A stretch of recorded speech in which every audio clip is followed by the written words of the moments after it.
Now, let's talk about the use cases. Let's start with validating alarms and events. So for the SOC analysts on the call, when you deal with events and alarms generated by the SIM or generated by the IPS or the antivirus, sometimes those events, they lack additional details or context, or they may be false positives or true positives, but we need to validate them so we can decide, shall we engage the incident response team? Shall we activate the incident response plan and start investigating and remediating the incident or not? So by looking at the threat intelligence, by searching for the IOCs, searching for the threat actors, the previous or historical campaigns that may include something similar to the behavior that you are investigating. This way, you can pivot to more intelligence data that will inform you as an analyst that this behavior might be related to a ransomware attack, or it could be related to spear phishing or targeted attacks or defacement or data exfiltration, etc., etc. So by looking at the other available data, this will help you to understand whether we need to do further investigation. Maybe you need to look at other evidence or other sources of logs or telemetry, so you can put a hypothesis that are we compromised? So we need to understand if this is a true incident or this could be an anomaly. So validating alarms is very important use case because many defenders who are overwhelmed and they suffer from alert fatigue, they might overlook certain important alarms.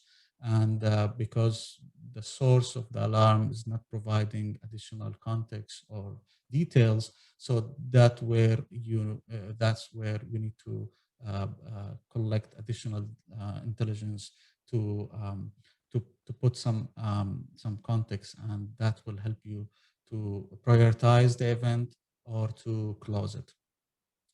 The second one is enhancing the automated responses. Now, again, when we are investigating a specific event, triaging the event, that's where you can improve the way how the SIM is reacting to those events, and sometimes taking automated actions based on the intelligence that you are receiving. So the intelligence here, it could be intelligence, a threat feed, or it could be an intelligence report that you received about a certain group or campaign. So having the threat indicators pushed to the SIM, it can improve the way how the SIM is prioritizing certain incidents. So that's where it helps you as a human analyst or the SIM maybe to prioritize the event, and to even take automated actions if it requires to be remediated, even integrating with other tools like SOAR and SIM and TIP platforms. That's where you can improve the way how you respond to incidents.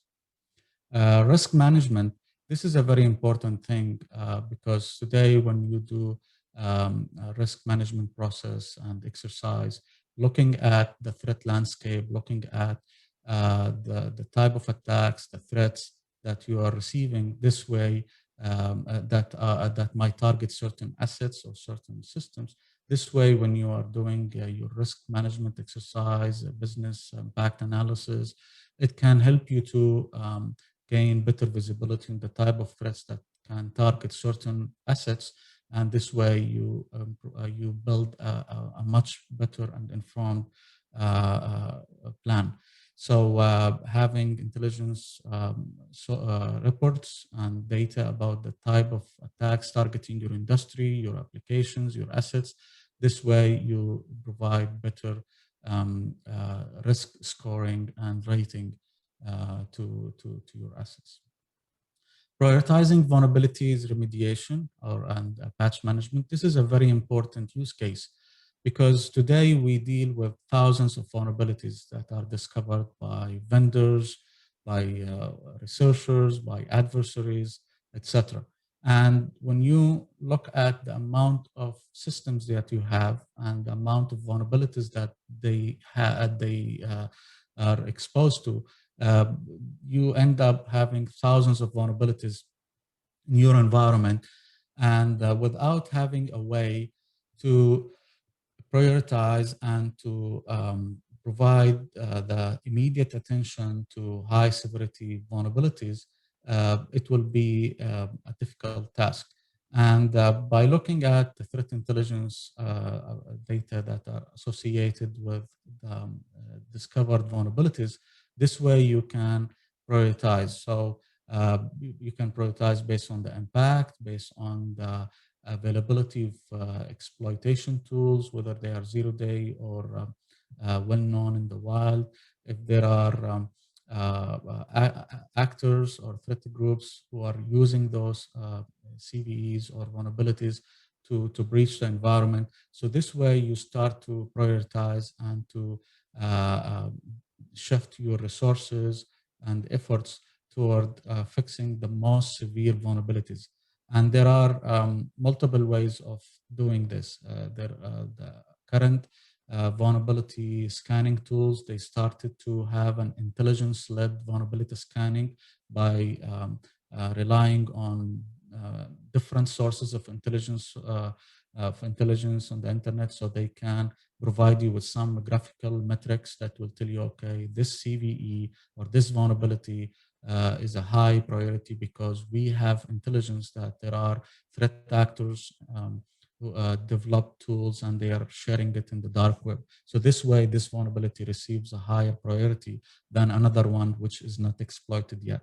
So for you, you can rely on the vendor who is providing this, or you can, together with that, also monitor the social media like Twitter or checking the blogs produced by vendors or researchers, or even if you have your internal tools that aggregate these intelligence data. So this will help you to prioritize where to patch first on the servers, on the clients, on your IoTs, network devices, web-facing applications, etc., etc.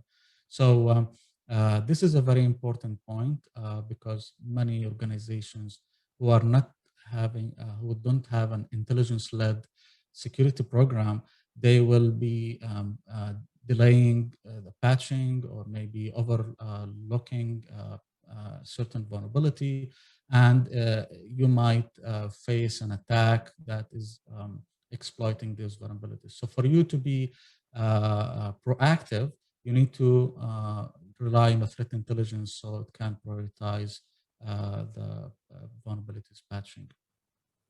Supporting threat hunting. So this is a very important case. Today, when we are looking for attacks, we don't need to wait for the alarm on the SIM. We need to be proactive by looking for the early signs of a breach. And that's why having a threat hunting program, a very important discipline in the environment. So by looking at the threat intelligence reports and data that is available from different sources, you will be able to know what kind of indicators you may look for. What are the TTPs, the type of tools, the command line executions, the system admin tools, the evasion tactics that threat actors may use during the kill chain process. So for you, you don't need to wait until you discover that there is a breach. So you should do a threat hunting process. It could be manual or it could be automated, but to hunt for something, you need to have a hypothesis. You need to have the actual intelligence that will tell you, okay, what to hunt for. Are we hunting for certain hashes or certain command line executions or certain data in the WMI or registry or network traffic? So having the threat intelligence will allow us to search for the actual threats or suspicious behaviors that may target our environment.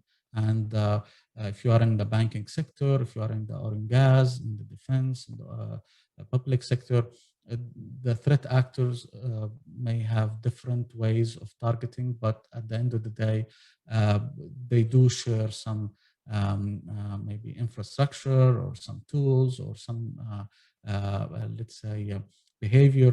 So with the time, you can learn more based on the incidents that you analyze. So this way you improve your threat hunting exercise.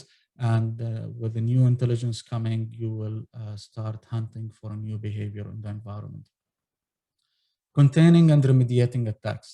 So this is an important subject because many organizations or defenders, when you are dealing with some kind of threat, some malware, compromise, or some callback communications from inside the environment, uh, the objective is to contain the incident, to disrupt the attacker, and kill the command control communications, blacklist the domains, IPs, and remove the malware. Now, to do this in a proper way, when we have the available intelligence on this threat or on this campaign, this will allow us to see the full list of TTPs, tactics, techniques, and procedures, how they entered into the network, how they are moving laterally, what type of tools, command line, the malwares, the IUCs, etc. So when we plan to contain and remediate the attack, it has to be done in a proper way, because if you only contain or remediate one subset of the breach and you left the other, this may reintroduce the malware again, or this may allow the attacker to regain access to your environment. So when you have intelligence on how the attacker works and how the threats is active inside the environment, you will be able to have a proper containment and remediation plan, because you are covering all the aspects of the threat. The last one is anti-phishing. And this is where we deal with phishing campaigns, because it's like the number one attack vector that many organizations are facing today.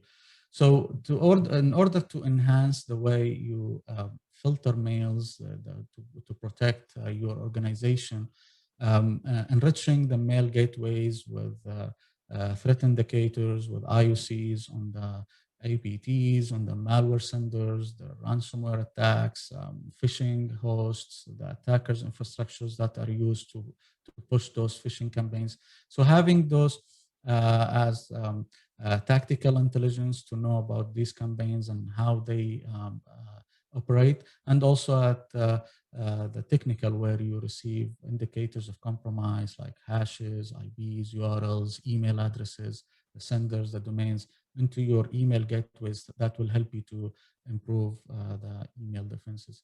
So this is like a list of the top use cases. You may have additional use cases as well, but this will be like a summary of some of the cases that you can start using it today to improve or to establish a threat intelligence program.